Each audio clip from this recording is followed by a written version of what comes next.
দেওয়ালের ওপর সিমেন্ট বালি দিয়ে তৈরি হয়ে যাবে এইরকম স্কাল্পচার। তো চলো জেনে ফেলি কিভাবে তৈরি করবে। প্রথমেই দেওয়ালে কাটার মেশিন দিয়ে দেওয়ালটাকে ভালো করে চিপিং করে নেওয়ার পর পেরেকগুলো পুঁতে নিতে হবে। তারপর দেখতে পাচ্ছ সিমেন্ট গোলা, সেটা দেওয়ালে একদম সমপরিমাণ মতন চালিয়ে নিয়ে সিমেন্ট বালি মেখে এক এক করে লেয়ার বাই লেয়ার আমি চাপাচ্ছি। এখানে সবথেকে গুরুত্বপূর্ণ বিষয় হলো মুখ, তাই প্রথমেই মুখটাকে ভালো করে নিচ্ছি।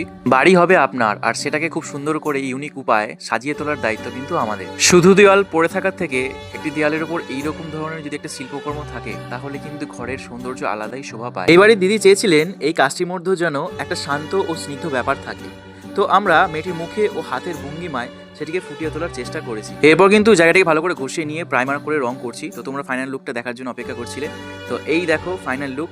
আর বলো কেমন লাগছে। এই কাজগুলি তুমি হাত দিয়ে ছুঁয়ে দেখতে পারবে, যেটা তোমাকে একটা অনন্য অনুভূতি এনে দেবে। তো আমার সাথে এই কাজটিতে ছিল অনন্ত আর সবুজ ভাই। তো তোমাদের পুরো কাজটা কেমন লাগলো জানিও, আর ভালো লাগলে কিন্তু অবশ্যই পেজটিকে ফলো করে দিও।